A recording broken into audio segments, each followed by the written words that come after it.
Assalamualaikum warahmatullahi wabarakatuh. Alhamdulillahirabbil alamin, hamdan wa sholatan amma ba'du. Yang saya hormati Romo Kiai Haji Muhammad Idris Jamaluddin beserta Ibu Nyai Hajah Muhimah Falasifah selaku pengasuh Pondok Pesantren Al-Muhibin Putri. Yang saya hormati Dr. Hanifuddin Mahdum beserta Ibu Khairatul Idawati selaku pencetus gerakan aksi pasti literasi. Yang saya hormati Ustadz Ahmad Indomi selaku Mudir Madrasah Diniyah Pondok Pesantren Al-Muhibin Putri. Yang saya taati kedua orang tua saya beserta teman-teman kelas 6 yang saya cintai. Nama saya Rifda Suhaila. Di sini saya akan menjelaskan tentang Pondok Pesantren Bahrul Ulum, Yayasan Pondok Pesantren Bahrul Ulum. Pondok Pesantren Bahrul Ulum merupakan pondok pesantren tertua dan terbesar di Jawa Timur. Lokasinya terletak di Dusun Tambak Beras, Desa Tambak Rejo, Kecamatan Jombang, Kabupaten Jombang. Letaknya sangat strategis, terletak di perlintasan jalur Kota Tuban ke arah Malang dan Kota Kediri ke arah Surabaya dan sebaliknya. Sejarahnya, dulu itu ada seorang pendekar ulama yang bernama Kiai Abdus Salam, yang disebut juga, yang dikenal dengan sebutan Mbah Soiha, karena suaranya yang begitu menggelegar sampai orang-orang itu gemetar kalau mendengarnya.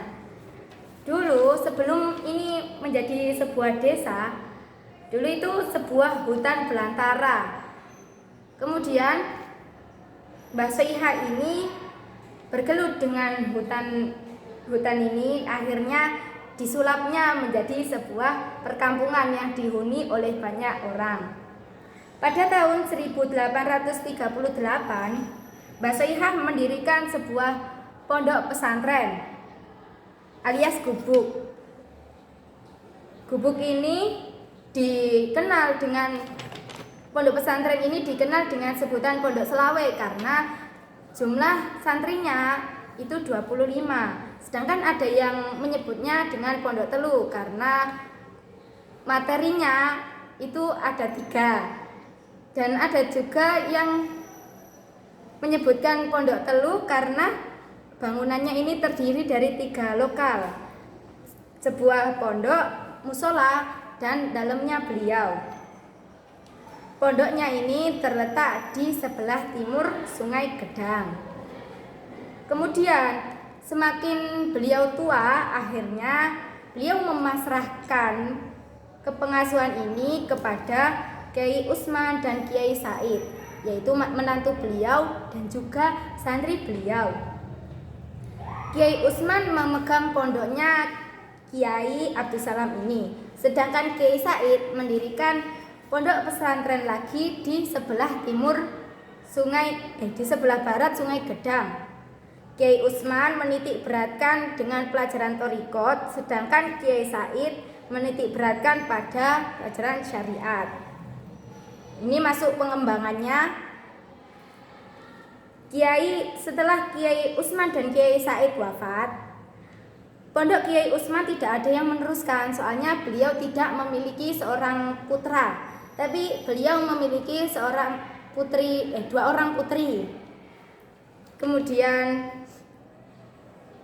Kemudian santri-santrinya Kiai Usman ini dipindahkan oleh menantunya yang bernama Kiai Asy'ari, dipindah ke Desa Keras, akhirnya menjadi Pondok Tebu Ireng. Ada yang dipindah ke Kiai Hasbuoh dan ada yang di Desa Kapas, dipindah di Desa Kapas di kepengasuhan Kiai Abdullah. Sedangkan Kiai Said memiliki 1 putra, akhirnya pondok beliau ada yang meneruskan, yaitu putranya bernama Kiai Hasbuoh. Kiai Hasbuoh merupakan orang yang sangat kaya dan sangat dermawan. Beliau memiliki sawah yang sangat luas dan gudang yang sangat banyak. Gudangnya itu tersebar di mana-mana, yang isinya dengan beras. Sampai-sampai desa ini dijuluki dengan sebutan Desa Tambak Beras. Kemudian semakin lambat laun Kiai Hasbuh ini semakin tua. Guna meneruskan meneruskan kepengasuhan ini, beliau memondokkan putra-putranya ke pesantren-pesantren dan ada yang dikirim beliau ke kota Mekah. Pada tahun 1914, Kiai Abdul Wahab, yaitu putra Kiai Hasbuh ini pulang dan mengubah sistem belajar yang asalnya ini sistem halakoh dirubah menjadi madrasah yang bernama Mubdilfan pada tahun 1915. Beliau kemudian memasrahkannya kepada Kiai Abdur Rohim. Pada tahun 1920, Kiai Hasbuh wafat. Kemudian kepengasuhan pondok pesantren ini diserahkan kepada Kiai Abdul Hamid dan madrasah tetap dipegang oleh Kiai Abdur Rohim. Sedangkan Kiai Abdul Wahab dia berkiprah di tengah-tengah masyarakat. Sampai-sampai beliau itu membangun sebuah komunitas atau majelis yang bernama Taswirul Afkar. Kemudian pada tahun 1926, Kiai Haji Abdul Wahab bersama Kiai Haji Hashim As'ari dan Bisri Syamsuri, beliau mendirikan organisasi yang bernama Nahdlatul Wathon, yang kemudian berubah nama menjadi Nahdlatul Ulama. Pada tahun 1942, Kiai Abdul Wahab dipanggil ibunya. Kemudian beliau disuruh untuk membuat pondok. Ibunya bernama Bunyai Latifah. Kemudian ini guna untuk mendapatkan pendidikan putri, akhirnya Kiai Abdul Wahab ini mendirikan pondok pesantren putri yang bernama Al-Latifiyah.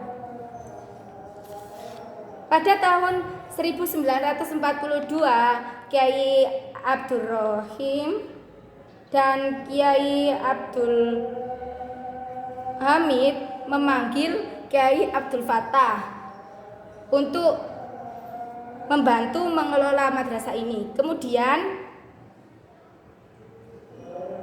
pada tahun 1943 Kiai Abdur Rohim wafat.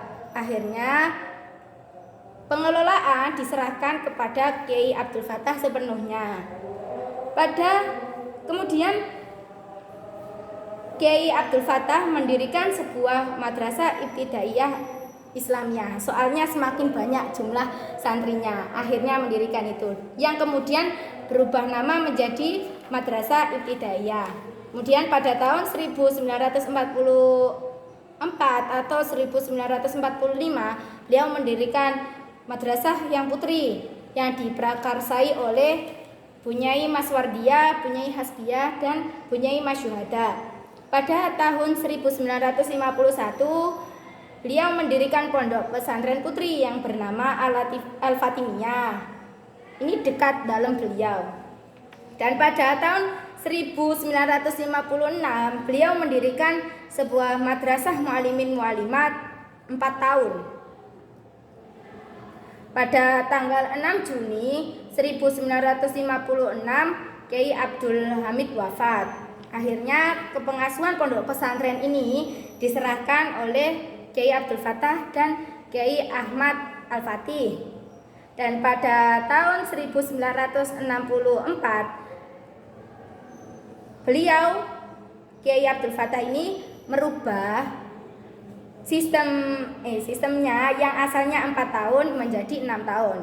Jadi madrasah mu'alimin mu'alimat 6 tahun. Pada tahun 1965 Kiai Abdul Wahab menamai pondok pesantren ini menjadi Pondok Pesantren Darul Ulum. Pada tanggal 29 Desember 1971 Kiai Abdul Wahab meninggal atau wafat. Dan ini pada tahun 1947 Kiai Abdul Fattah 1974 Kiai Abdul Fattah mendirikan sebuah perkuliahan yang bernama Ma'had Ali, yang akhirnya disebut dengan STID, Sekolah Tinggi Ilmu Tarbiyah. Pada tahun 1977 Kiai Abdul Fattah wafat. Akhirnya kepengasuhan ini semua diserahkan oleh Kiai Haji Muhammad Najib. Pada tanggal 20 November 1987 Kiai Haji Muhammad Najib wafat. Akhirnya setelah itu sistem kepengasuhan berlanjutnya itu menjadi sistem kepengasuhan kolektif. Pengembangan keempat ini adalah kepengasuhan kolektif. Manajemen kepengasuhan. Yang pertama, majelis pengasuh, pengurus yayasan, dan dewan pengurus. Pada tahun 1987 sampai 2006 ini majelis pengasuh dipegang atau dipimpin oleh Muhammad Soleh. Kemudian 2007 sampai 2008 dipegang oleh Kiai Amanullah, yang akhirnya beliau ini mengumpulkan santri-santri lama untuk mengumpulkan para alumni. Akhirnya beliau sampai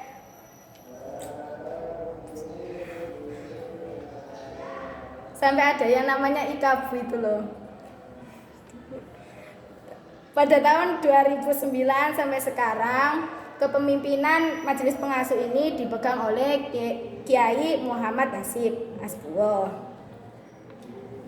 Pada tahun 1965 Kiai Abdul Wahab memanggil santri-santrinya yang bernama Ahmad Junaidi, Muhammad Masrur Dimyati, Ahmad Yazid Sulaiman, sama Muhammad Syamsul Huda untuk merundingkan nama-nama yang akan dijadikan untuk mengelola untuk pondok pesantren ini. Beliau mengusulkan nama yaitu Barul Ulum, Darul Hikmah, sama Mabaul Ulum. Akhirnya Kiai Abdul Wahab memilih Barul Ulum. Nah, masalah logo ini Kiai Abdul Wahab melakukan sayembara, yang kemudian pemenangnya ini disuruh menyelipkan surat Al-Kahfi di dalamnya. Dan pembacaan manaqib itu dibacakan oleh Kiai Jamaluddin Ahmad. Ini kenapa kok ada 4 buku? 3 buku tertutup dan 1 buku terbuka. Ini menandakan madhab. Yang terbuka ini madhab Syafi'i. Lah kita itu merupakan madhab Syafi'i. Sekian dari saya, semoga bermanfaat. Wafaqanallahu lima yuhibbu wa yurda. Assalamualaikum warahmatullahi wabarakatuh.